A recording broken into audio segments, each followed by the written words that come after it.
want to acknowledge that the University of Minnesota Twin Cities is built within the traditional homelands of the Dakota people. It is important to acknowledge the peoples on whose land we live, learn, and work as we seek to improve and strengthen our relations with our tribal nations. We also acknowledge that words are not enough. We must ensure that our institution provides support, resources, and programs that increase access to all aspects of higher education for our American Indian student, staff, faculty, and community members. So welcome everyone to another edition of the History Book Club of the Zoom space. I'm Sarah Chambers, the chair of the History Department, and so I'm very happy to see you all here today. We're going to have a very interesting conversation about a forthcoming 4th edition of a major work and by two people who are associated with our department now and in the past. And they will give a presentation and talk with each other about the book for about a half an hour. And then we'll have time in the second part for questions from you. So you can be thinking about those and putting them in the chat at any time. And I will read those when we get to that point. And we have Clayton Smith behind the scenes, making sure that everything will go smoothly today.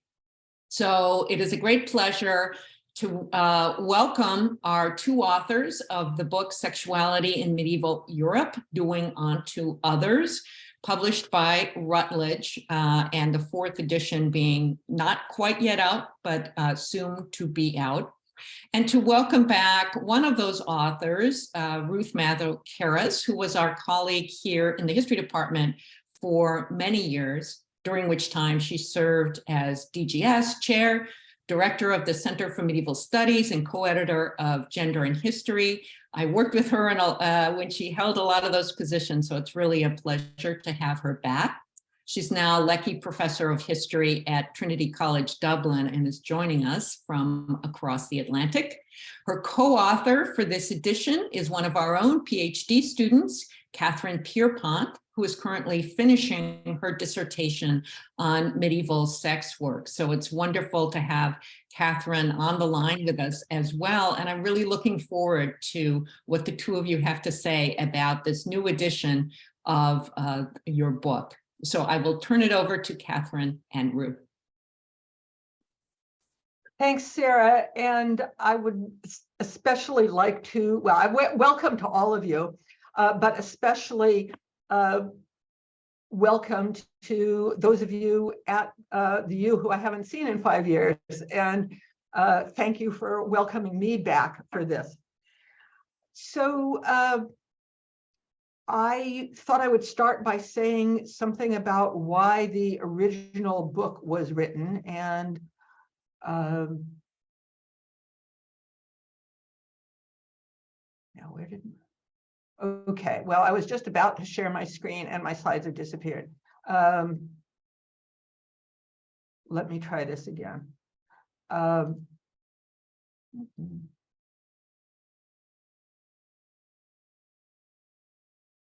There they went. Okay.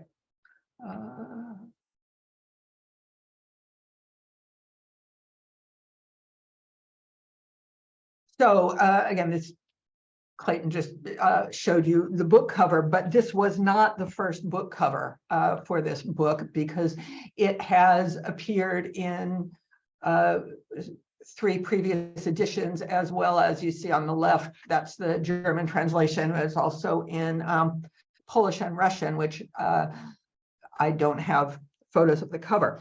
But I originally did the book because I had written a chapter on medieval sexuality for a volume on the Middle Ages generally. And the press that had published it, one of their editors came to me and said, "Oh, do you think there's room for a book on this?" And this would have been back in around 2000. And I said, let me think about that. And I decided that yes, this article was worth expanding into a book. At that time, there wasn't anything else on this topic. There are now several other general treatments of the topic that one could turn to, but it didn't exist then. And I was creating the first.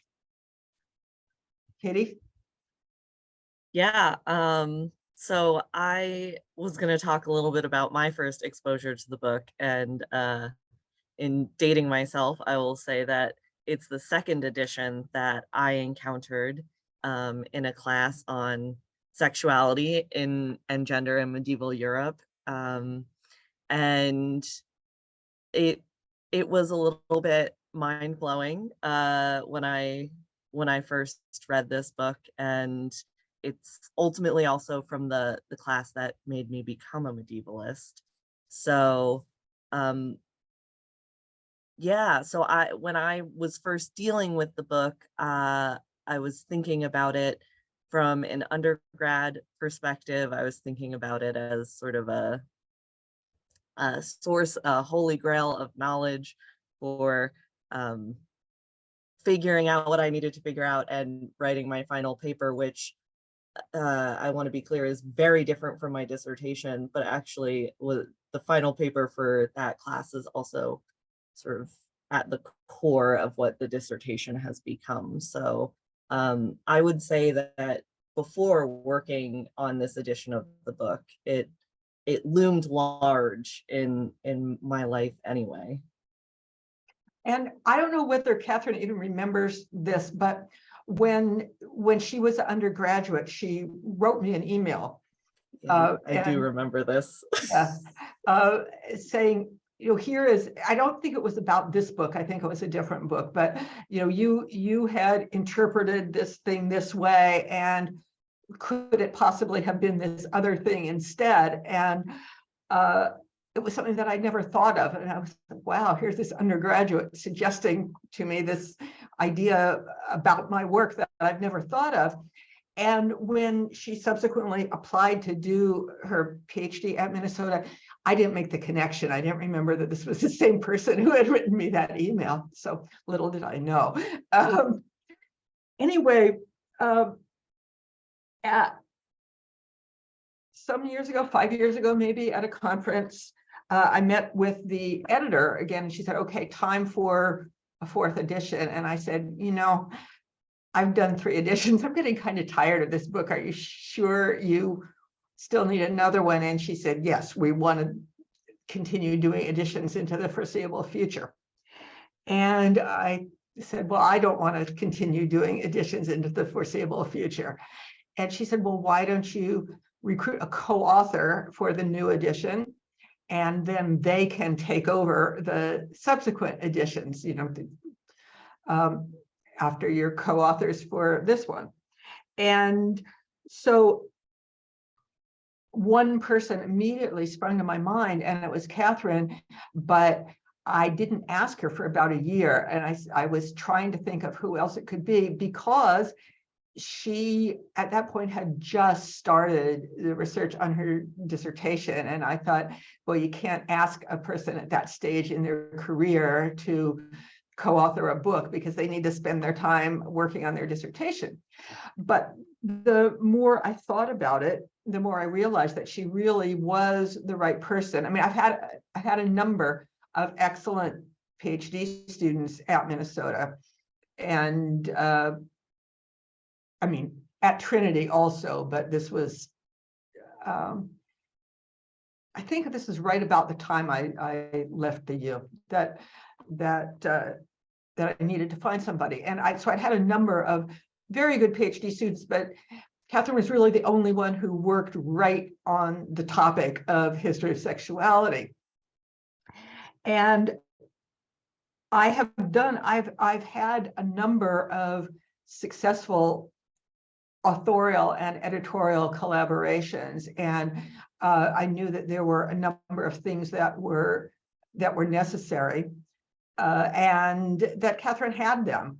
It had to be somebody who I was, that I knew well enough to be comfortable working with. So there's lots of scholars who I admire who might have been great co-authors, but who I didn't really know well enough to do it with. It had to be someone whose judgment I trusted, because I didn't want to have to be second guessing, everything that they came up with. It had to be someone whose reliability I trusted, not somebody who's going to not answer email for weeks, and someone who if they said they were going to do something, they were going to do it, and who, again, it's a matter of trusting someone's judgment, but someone who if they said, okay, I have an emergency, so I can't do what I said I was going to do, that it would be an actual emergency. And it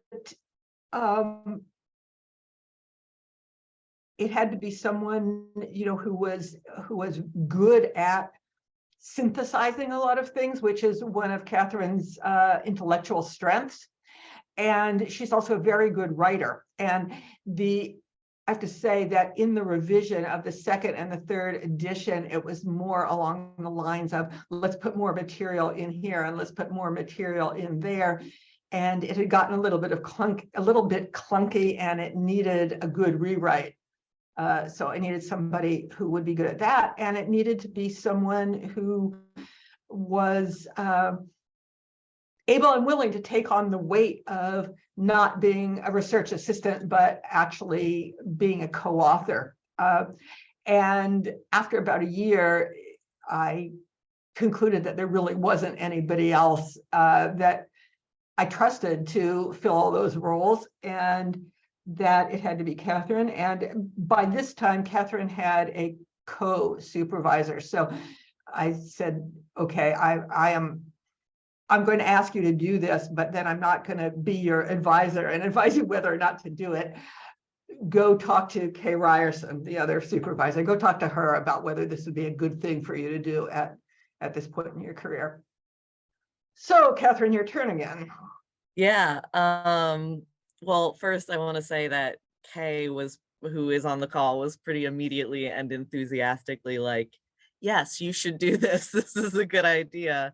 And then I was going to say, I remember my email to Ruth as an undergrad, because it was actually a year after I graduated, because it did take me a full year to work up the nerve to send the email that I sent at the advice of someone at a conference that I presented at. So, and then I was too nervous to email her a follow-up before applying to graduate school. So I'm really lucky that eventually whatever connection was made and I got to the U, because it really let my nerves get in the way of me for quite a bit of time. And then when Ruth asked me about editing the book, I was really blown away and super excited. It's very weird to have sort of a foundational piece of your career as a scholar suddenly kind of become something that you have to turn a critical eye to, not just in the sense of, I'm a scholar engaging in debate, but this is now going to be part of my work.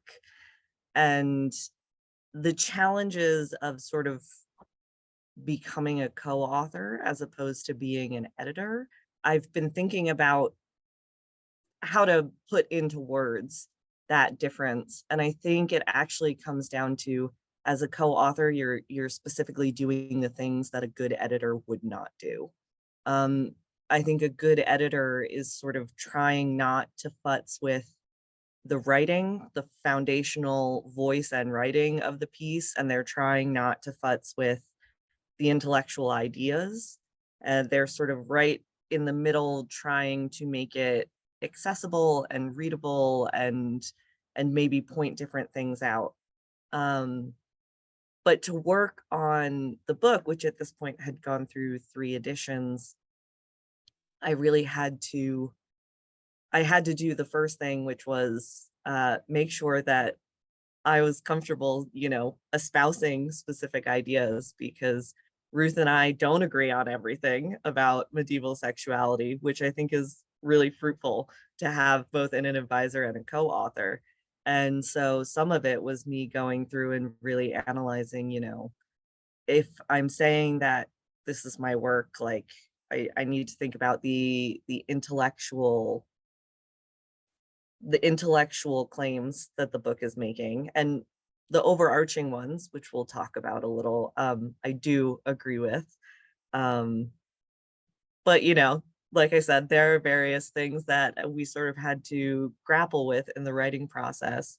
And then the other thing that sort of got me right in some of my neurotic wheelhouse uh, was some of the really on the ground rewriting, the really specific, close work, sort of coming in with an outside eye, I think helped, because I wasn't seeing it as we should add information here and we should add information there. I was seeing it as sort of, what's this flow of ideas? When am I seeing something that's been sort of added, and how do I make it a cohesive work? So my office in my apartment was actually just, for weeks on end, was just various pieces of the book cut paragraph by paragraph, and each paragraph summarized and then physically rearranged on the floor of my office, until I could sort of figure out a way to make it make sense to me, and then sort of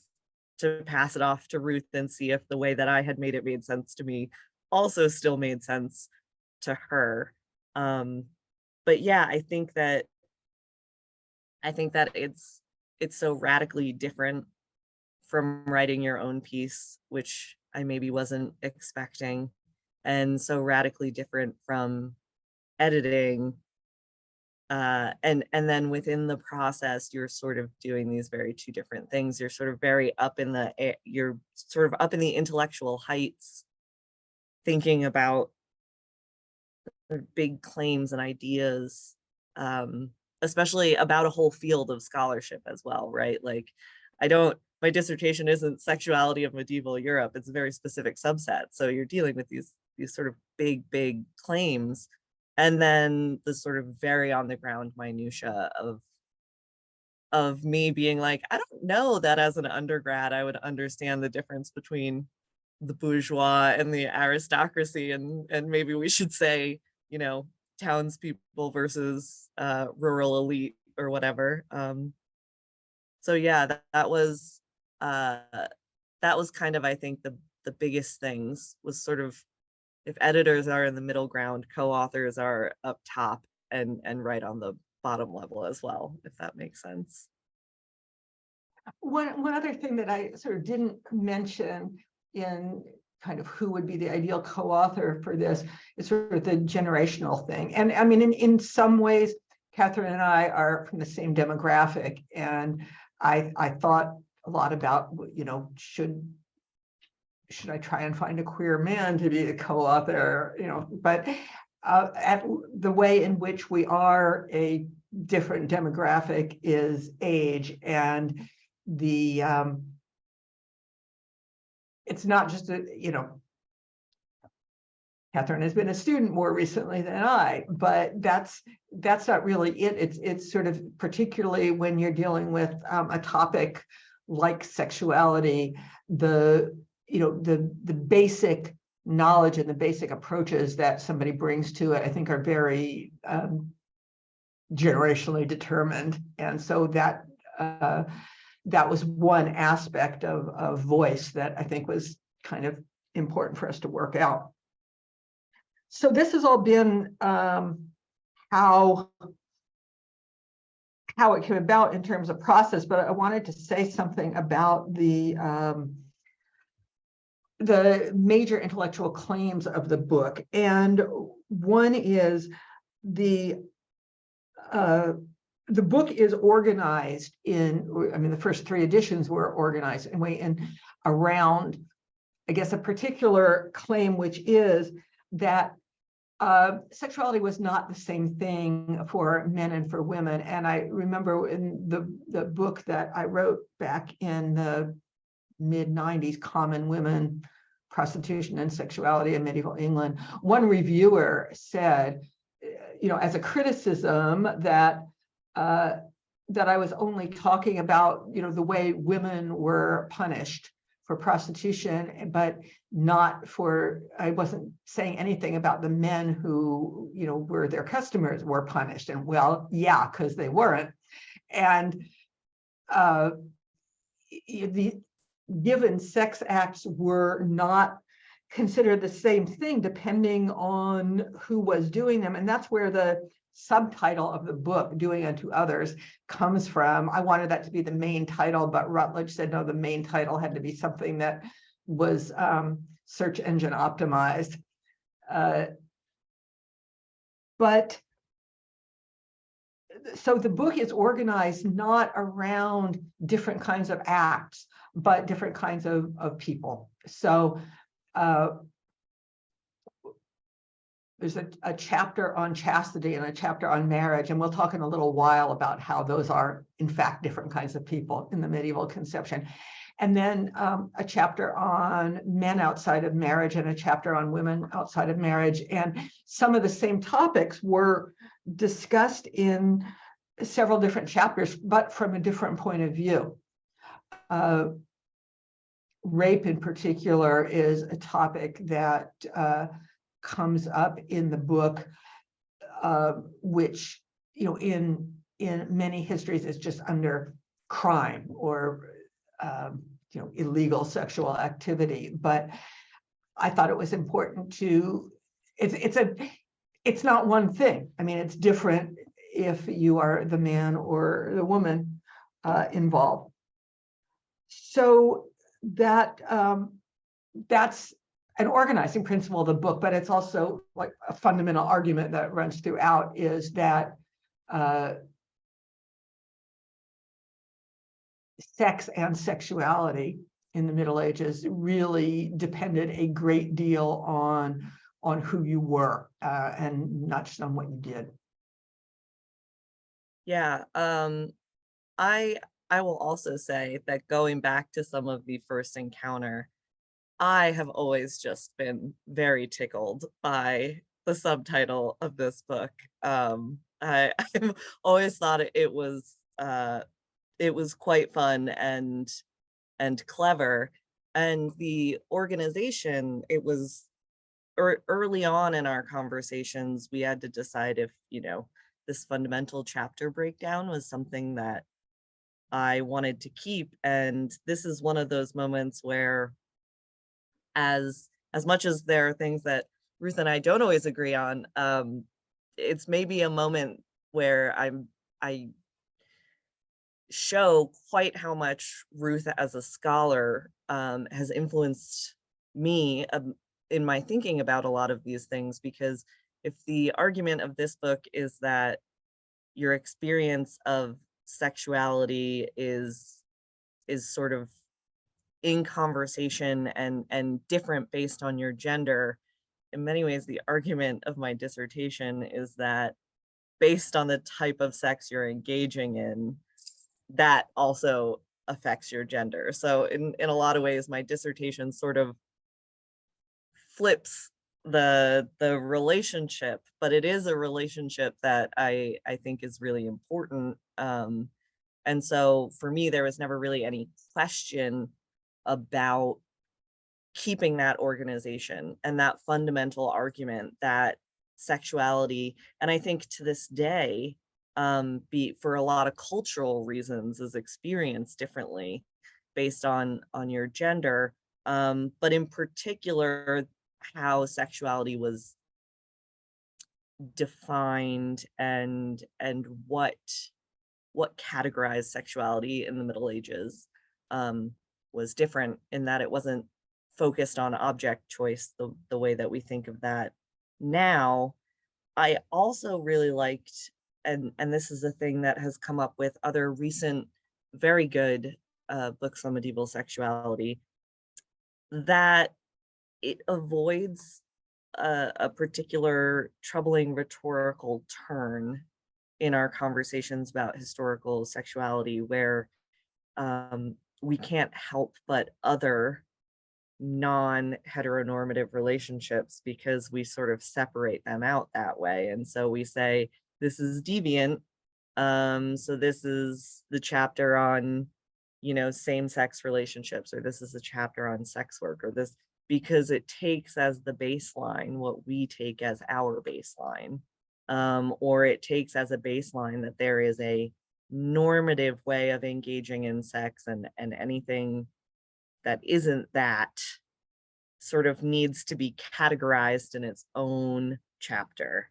And what I really like is that this, by taking this other view of sexuality, not only do I think it's accurate for thinking about the Middle Ages, but it avoids sort of reinforcing the, here is our chapter on same-sex relationships, here is our chapter on this, and meaningfully separating people out by modern categories, and by categories that are often sort of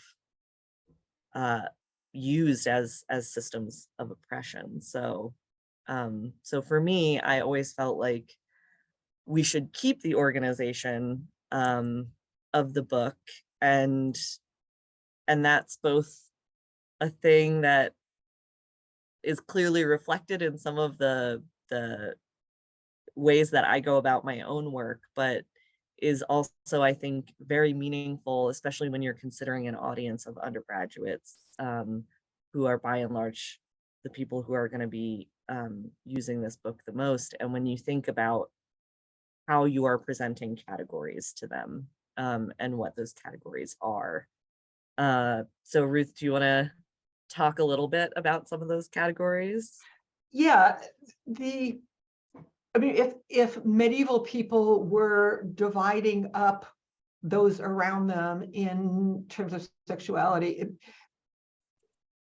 I mean, we try not to discuss Foucault too much in the book, but I think that, to say with Foucault that there's no such thing as sexuality before capitalism is, I mean, I think there definitely is, but the sexualities that you would find in the Middle Ages are not at all the same as today. And to me, I thought the fundamental division was, first of all, I think chastity in the Middle Ages was a sexual orientation or a sexuality, in the sense that it's something that people sort of felt was innate to them. You have a calling to chastity that was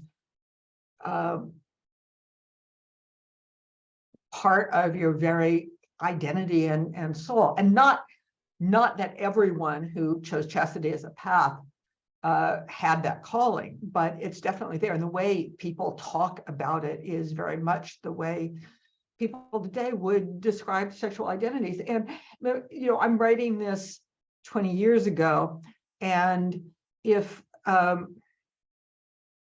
had never heard the term ace to describe a sexual identity, and chastity in the Middle Ages is not the same as asexuality today, and that's one of the things that we talked about in the 4th edition that we didn't really talk about before, how that's different. But I think sexuality can definitely be considered a medieval sexual orientation. And then I think the other fundamental distinction was between the married and the not married. And to some extent, acts that were done outside of marriage were all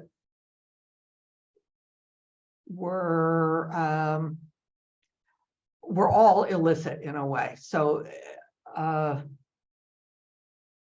not more deviant than another. I mean, another way of characterizing it would be what they in the Middle Ages called natural and unnatural, which basically meant reproductive or non-reproductive. But I went with the married versus not married. And so whether it's same-sex or cross-sex relationships, they're sort of treated in the same context as each other, because I don't think that's how medieval people primarily broke it down. They broke it down married, unmarried, and reproductive, non-reproductive. And as far as individuals are concerned, the line would definitely not have been homosexual, heterosexual. It would have been penetrator versus penetrated. Yeah. This, I think, and this maybe goes to some of the, both some of the generational thing and some of the very early career scholar thing. We have a chapter on the sexuality of chastity, which is another good title. And I think we can both agree that it was the hardest chapter on both sides to work out. I still haven't necessarily put my finger on why for me that chapter was so difficult, but I know that part of it was wanting to be really clear. You know, the way Ruth just said, I didn't have the language maybe to know that there are ace people that we think of today, and that asexuality might be analogous, but chastity in the Middle Ages is not asexuality. And when you're trying to find a way to write that to a large audience, and an undergrad audience, I think it was something that I really struggled with, was figuring out how we could say that we might take the framework of a sexual orientation that we know today, and we might use that as a mode of explaining to people the cultural import, the personal import of choosing chastity in the Middle Ages or being a chaste person. And that these things might initially feel very similar, but they're fundamentally not the same thing. And part of that difficulty is, of course, because there were lots of people for whom chastity was a calling, and lots of people for whom chastity was potentially an occupation, part of an occupation. And we don't have a method of distinguishing those things. And in many ways, I'm not sure that it's for us to try and distinguish those things, but it makes it really messy. Um, and I think that, to be clear, that messiness is some of the most rewarding parts of studying sexuality in the Middle Ages, but it makes it really messy to try and explain that chastity is an orientation, and people chose to be chaste, but also at the same time explaining that we fundamentally understand sexuality not as not as a choice in the modern world, and that these sort of very different things can both be true. Similarly to the way that it's always difficult to present homosexuality didn't exist in the Middle Ages. This doesn't mean that there weren't individuals, men having sex with men, women having sex with women, and who maybe felt innately as though that was what they wanted to do, but it meant that that identity wasn't in existence. And that through line through the book, I think, is, it's one of the main arguments, but it is also definitely the trickiest balance to strike, in my opinion. And I think that the chapter on chastity is, well, it's the second chapter. So in some ways, it was the first real substantive chapter I was working on. And then on top of it, it's so far from what we as modern thinkers think about as sexuality. So that was a particularly challenging chapter for me. I mean, they're challenging issues, right? Because you don't want to say, I mean, some of the challenging issues for me were the discussions of queer and trans sexualities, because to say you don't want to erase either the identity of people today or their history. So you don't want to say, oh, well, yeah, you're gay, but being gay wasn't a thing in the Middle Ages, so you can't find your past here. I mean, they didn't use that category, but that doesn't mean that it's not part of gay history, okay? Or, I mean, substitute any other category in there for gay. So that may sound like we're trying to be two contradictory things at once, but I mean, a lot of history is that way. It's a both and. And this is another of the main points of the book, I guess, is this both and thing. I mean, you could write a history of medieval sexuality as being, okay, well, sexuality is impurity, two people in the Middle Ages, and they're just striving for a totally spiritual existence that, denies the body. And that's one view. And another view is that, people in the Middle Ages were very earthy. Most of them were peasants, and they were used to images of animal reproduction all over the place, and human reproduction is just a part of that. And a lot of medieval texts are, in fact, extended dirty jokes, and it was just, boisterous and a bit nudge, nudge, wink, wink.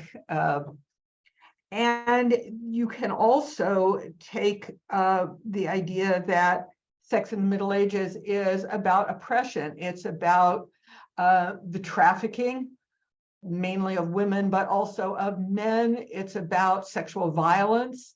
It's about, there's a lot of oppression that's going on in the period, and a lot of it is expressed sexually. Enslavement is part of it.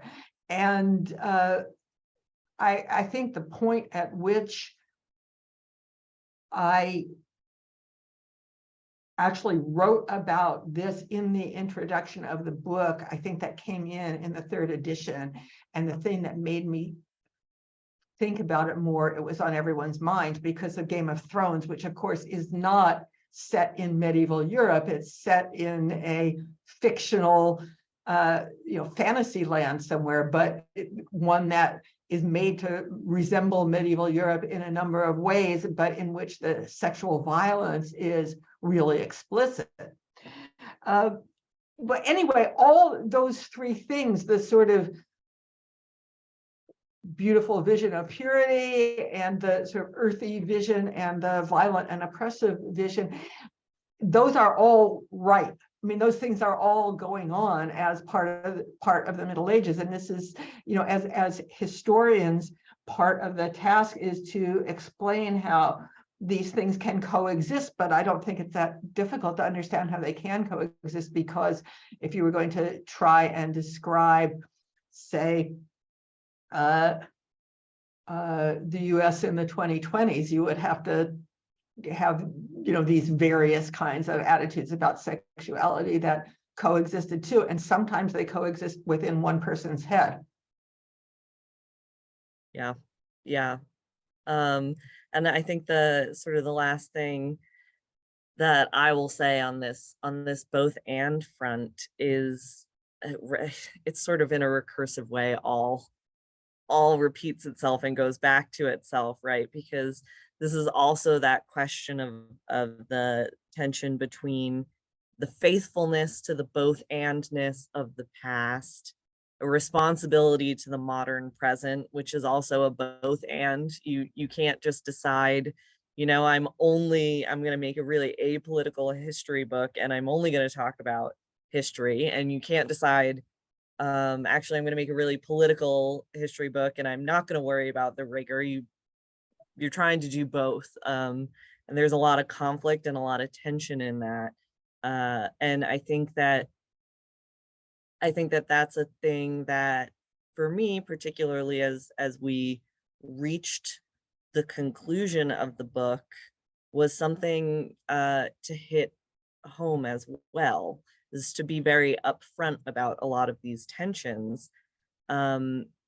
And that part of this is also emphasizing And again, especially to undergrads, that our ideas of what's fundamental is actually changeable and consistently changeable.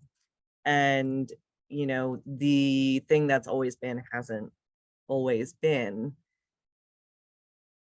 And the thing that is many things, right? Like the current ideas are varied, the past ideas are varied, but they're also different, and they change over time, and what it looks like over time is different. And this jived really well with a through line that I believe at least went back to the second edition, that I assume went back to the first as well, that Ruth had, which was some of the beauty of studying sexuality in the Middle Ages is that it's so far in the past, it feels very foreign. But because a lot of Western culture, and particularly a lot of ideas around sexuality, were really kind of codified in the Middle Ages or solidified in some way, it at the same time it feels very familiar. And that tension, that both and that sort of otherness and familiarity is what makes it so fruitful to look at sexuality in the Middle Ages, to be able to say, you know, these things are, I hesitate to say arbitrary, but these things are changeable, and they're changeable over time. So yeah, I think that's the last thing I have to say on it. There's no such thing as the ultimately traditional tradition. It started somewhere. Sarah, if you want to explain to people about putting their questions in the chat, then while people are writing their questions, I will just show a few more slides. Yep, done. So in terms of the earthiness of medieval sexuality, this is a badge. It's actually it's about 2 inches high. It's really small. You'd wear it, you know, pinned to your shirt. And under what circumstances you would go around wearing something like this pinned to your shirt is not entirely clear, but it's probably not into church. And this is just an example of the kind of thing that, I mean, you find a lot of these. This is not an isolated example. Ruth, I don't think we're seeing the slides right. Yeah.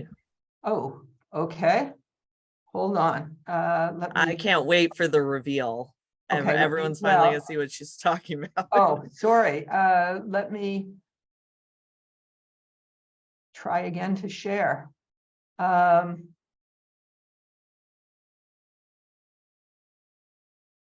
Yeah.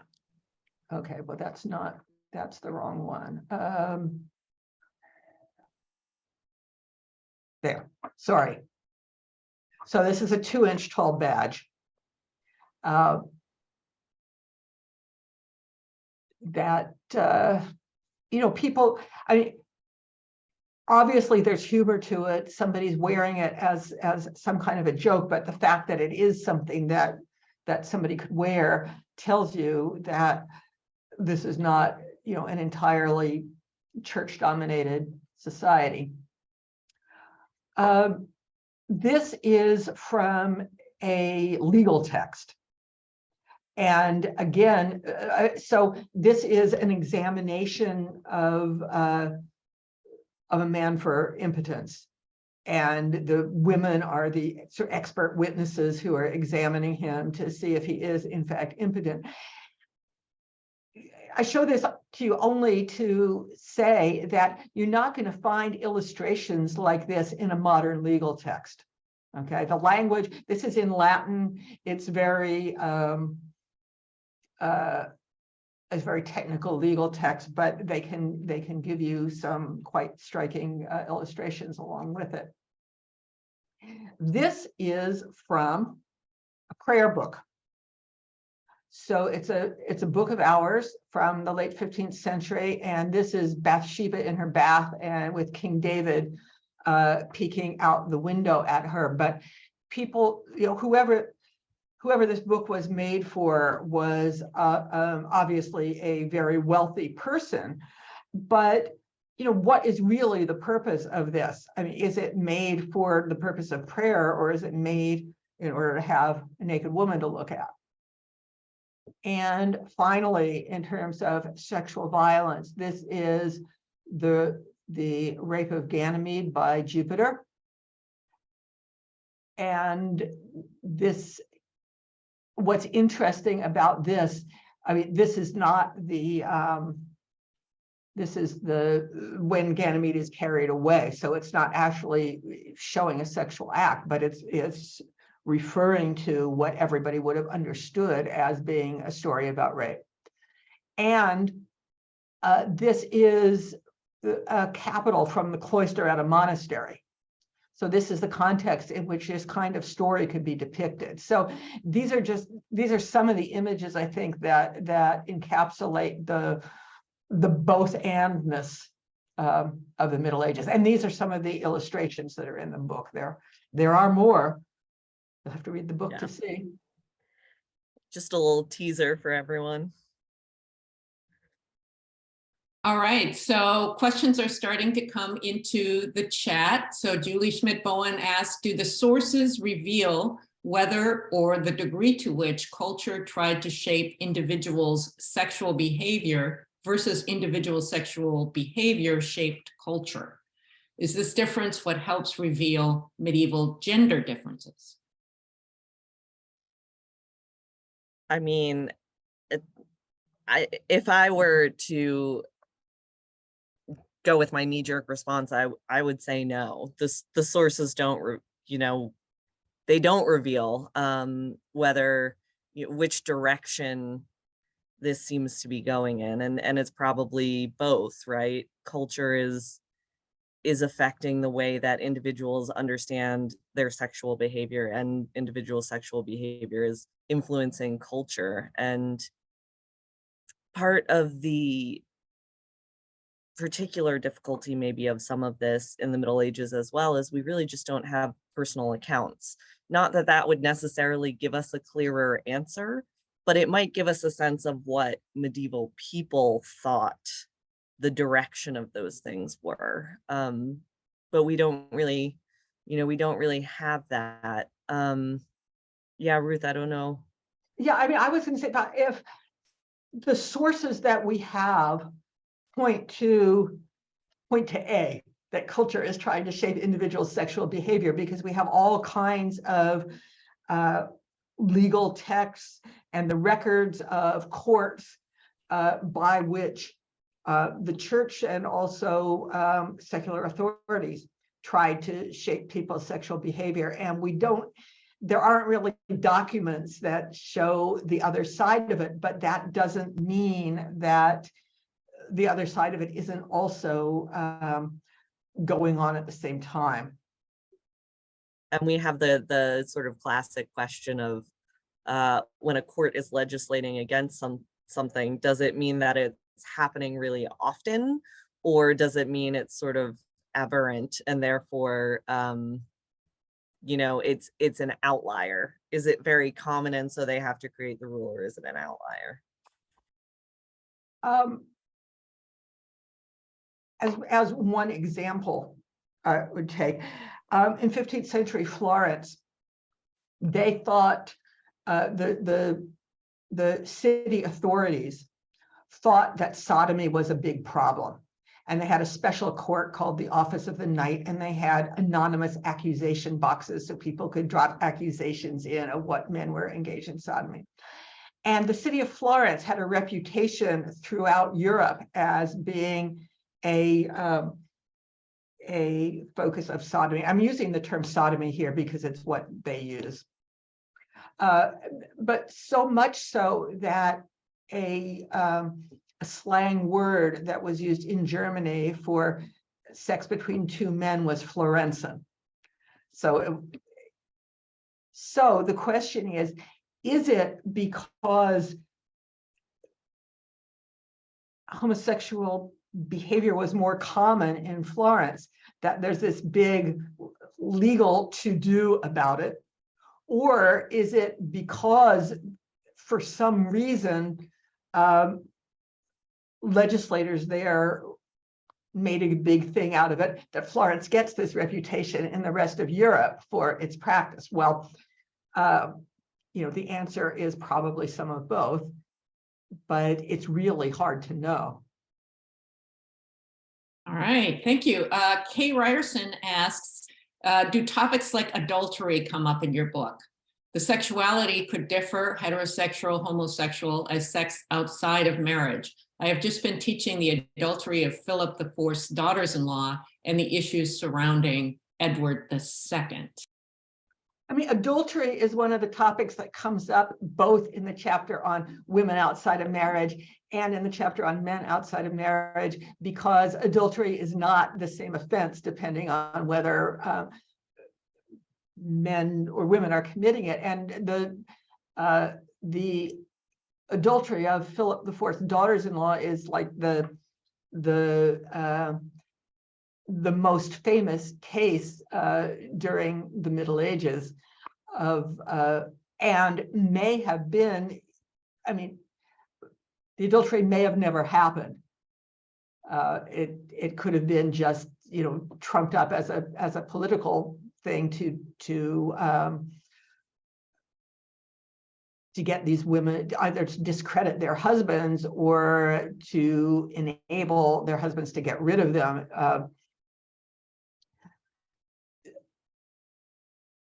But interestingly, sex between men, the word adultery is never used for that. Adultery is most often used for sex between a man and a married woman. Yeah. Very occasionally used for a married man, but that's quite rare. You see married men being punished for having sex outside their marriages, but it doesn't get called adultery unless it involves a married woman. I mean, this is considered a very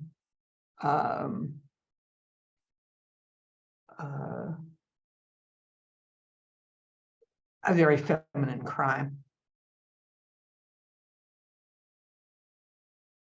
Thanks.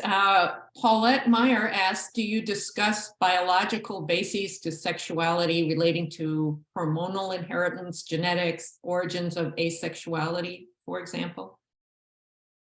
No. I mean, we are discussing sexuality as a cultural phenomenon, and I would say the book is, doesn't deny that there's a biological basis to it, but it's sort of agnostic about it and says that it's not really relevant because it's a book about culture. Yeah. All right, maybe we have time for one more question. Stephanie Van Delden asks, I'm wondering why a 4th edition and not simply a new book? It seems that so much culture and vocabulary has changed since the 1st edition. It might be interesting for students to read both editions. And I'll maybe piggyback on, and I think the afterword in the 4th edition, am I correct, is new, that there wasn't that, is that a completely new chapter or was that in earlier? No. It's not new. It's changed, but it's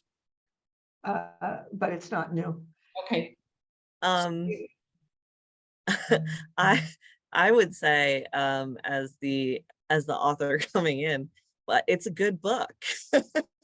So I mean, I think that there's real value to not throwing out the baby with the bathwater. I would also say it's a book that has undertaken a lot and managed to remain quite a reasonably sized book.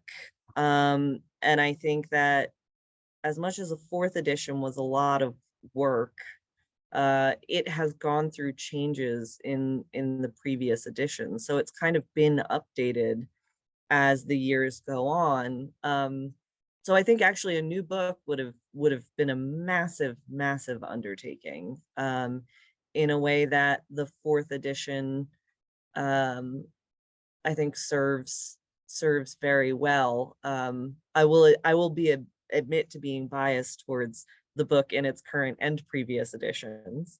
But you know, I think that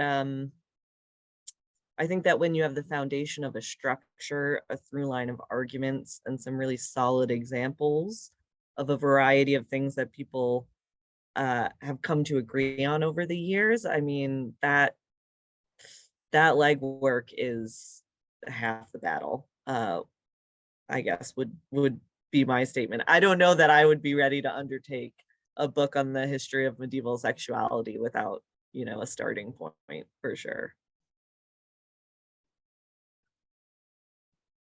Ruth, do you want to answer that too, or No, no? I mean, I couldn't write a different one. Because, you know, it would be the same, and I would be, you know, if it's a fourth edition, you're not self-plagiarizing.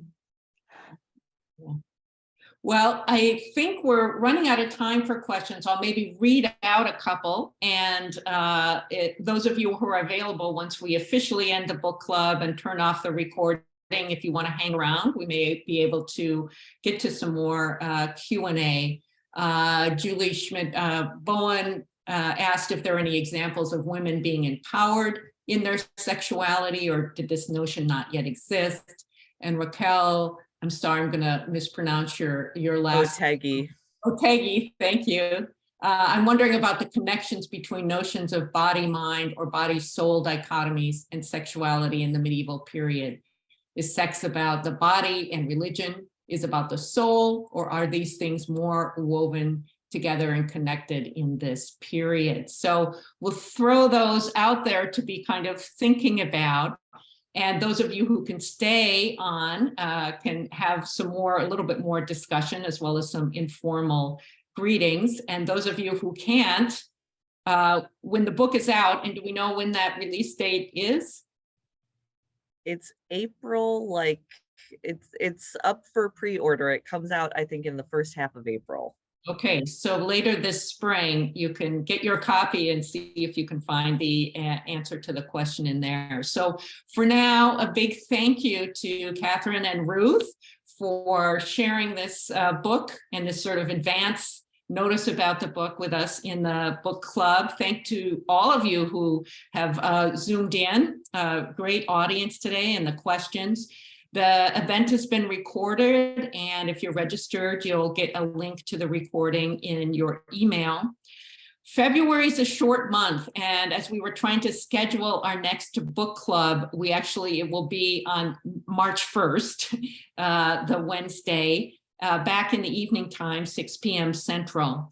And it will be with Tom Taylor, who got his PhD here in 1990. He's currently a professor at Seattle University, discussing his new book, Modern Travel in World History, with another alum and fellow semester at sea educator. So there may be discussion about international and global education as well, Lauren Crabtree, and hosted by the original convener of the book club, Ann Waltner, since unfortunately I won't be able to do it March 1st. Ann will join us again. Clayton, I think we'll put in the chat a link if you're inspired to make a donation to the history department and support the kind of work that Katherine and other graduate students are doing and that will appear in later iterations of the book club. We're certainly happy for your support. And with that, I'll end the official book club, but invite you to stay on and say hi to Ruth and Katherine if you would like to, in the sort of informal after party chat.